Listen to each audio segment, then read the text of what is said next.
राधा स्वामी जी कहते हैं, संत शरण में सुख और शांति मिलती है। जिनकी सबकी कट जाती है, किसी की हंसकर कटती है, किसी की रोकर और किसी की हरी की होकर कट जाती है। वह तो पूर्ण भाग्यशाली है जिसे पूर्ण सतगुरु की शरण मिल जाए।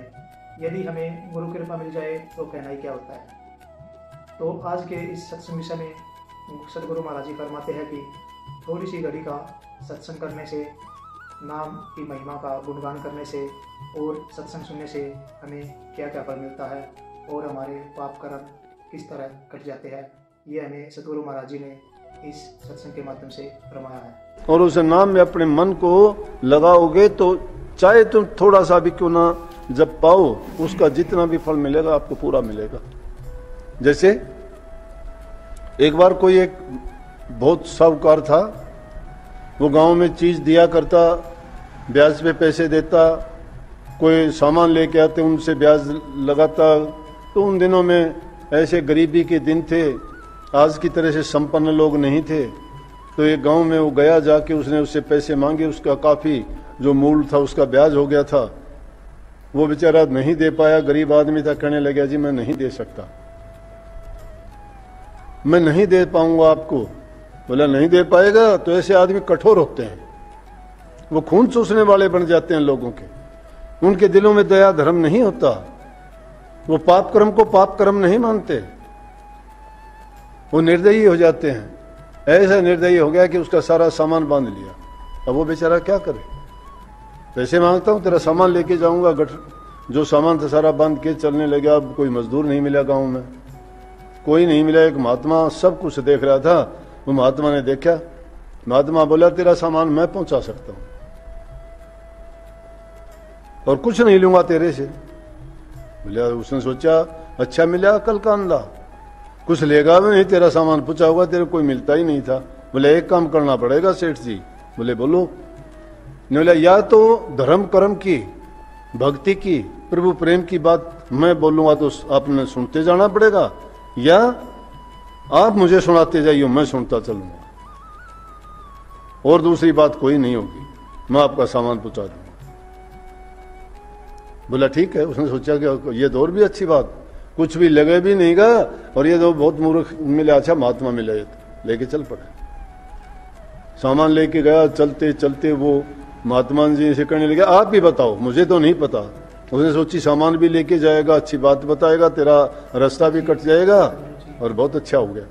महात्मा जी उसको अच्छी अच्छी बातें बताते रहे, नाम की महिमा, सत्संग की महिमा, महापुरुषों के जिक्र, प्रभु का गुणगान, क्योंकि प्रभु की तो कितनी लीला है, कितना बताओगे। अगर कहने वाला सुनने वाला हो, एक जर्रे जर्रे में, पत्ते पत्ते में, जीव जंतु में, पशु पक्षी में, सृष्टि की रचना में, ब्रह्मांड में जो देखते हो उसकी महिमा ही महिमा है। लेकिन हम बेचारे हैं, बेचारे बिना विचार के, कोई विचार ही नहीं करते, इतना टाइम ही नहीं है सोचने का किसने क्या कर रखा है।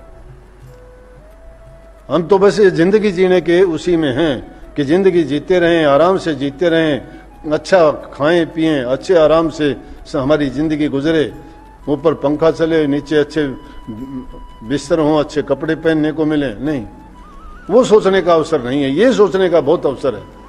मैं ये पहनूंगा, ऐसा बदलूंगा, ऐसा नहाऊंगा, ये चीजें मुझे अच्छी लगती हैं, ये बुरी लगती हैं, उन चीजों में सारा जीवन बिता देते हैं। लेकिन ये कभी प्रभु का कौन जिक्र करे। अब लाला जी को भी वो बात अच्छी नहीं लगती, क्यों कभी सुनी ही नहीं थी। वो तो प्रभु का गुणगान करता गया, वो हुंकारे भरता गया, और देखते ही देखते जब मंजिल आगे कहने लगे भाई महात्मा जी आ गया मेरा गांव, मेरा ठिकाना, अब मेरा सामान रखो, और छुट्टी देना लेना कुछ था ही नहीं। उसने सोचा सेठ ने तो सारी बात सुन ली, कोई रिएक्शन नहीं दिया इसने, कोशिश बोलिया ही नहीं है तो, लेकिन इसको चेताना तो जरूर चाहिए। कहने लगे सेठ जी एक काम तो और करना। बोले कि हाँ। बोले कि कल को मौत भी आनी है। बोले अच्छा हाँ हाँ आएगी, वो तो सबको आती आएगी, यह बात तो समझता हूँ, बहुत समझाया था रास्ते में भी। बोला लेकिन एक काम करियो, आगे जब जाओगे जहां पेशी पड़ेगी ना तेरी धर्मराज के, तो तेरे से पूछे तो तू याद कर लेना मुझे, और तेरे को ये कहें कि मांग तू तेरे कोई अच्छे कर्मों का फल हो, तो ये इतनी देर जो तूने राम के नाम का सत्संग सुना है ना, ये तेरे काम आएगा।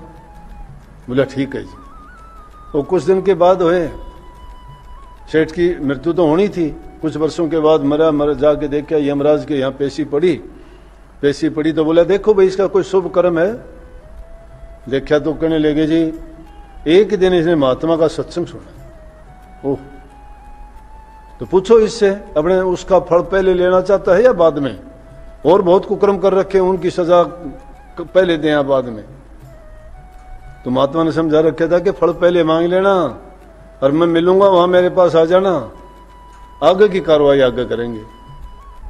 पूछा यमदूतों ने कि हाँ बोलो, आपने एक शुभ कर्म किया है मृत्यु मंडल में कि आपने एक महात्मा का सत्संग सुना है, बाकी तो जो कर्म कर रखे वो तो बहुत बुरे हैं। किसी से ब्याज लिया, किसी से धोखा किया, किसी से कपट की, किसी की निंदा की, किसी से झूठ बोला, बड़े धोखेबाजी की हैं, उनका फल तो तुझे बाद में मिलेगा, वो तो नरकों में जाना पड़ेगा, बहुत बड़े बड़े कष्ट होंगे।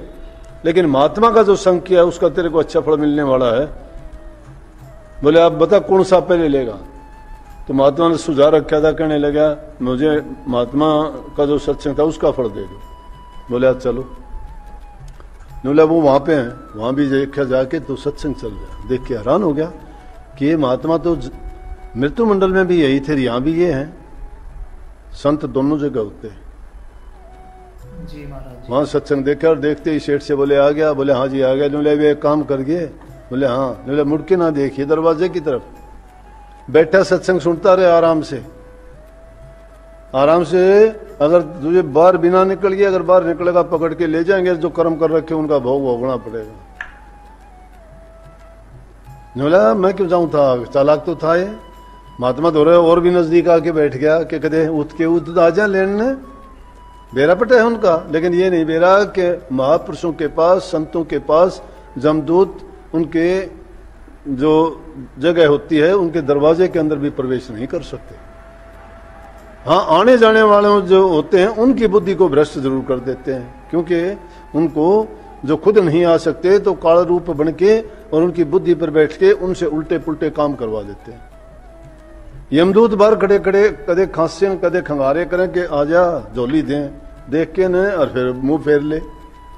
जाके यमदूत कहने लगे जी वो तो महात्मा जी के पास जाके बैठ गया और अब जो है उसको बुलाते हैं तो आता ही नहीं। बोले भाई अब काबू नहीं है। संतों का जो जीव बन जाता है, संतों के पास जो चला जाता है वो अपने आप काबू का नहीं है, तो उसको तो भूल जाओ। तो देखो थोड़ी सी घड़ी का सत्संग करने से, प्रभु हरि नाम की चर्चा करने से, उस नाम की महिमा को गाने से, सुनने मात्र से इतना फल मिल गया। तो हम तो रात दिन उनका गुणगान करते हैं, बैठते हैं, सुमन करते हैं, ध्यान करते हैं, फिर हमारा कल्याण क्यों नहीं होगा?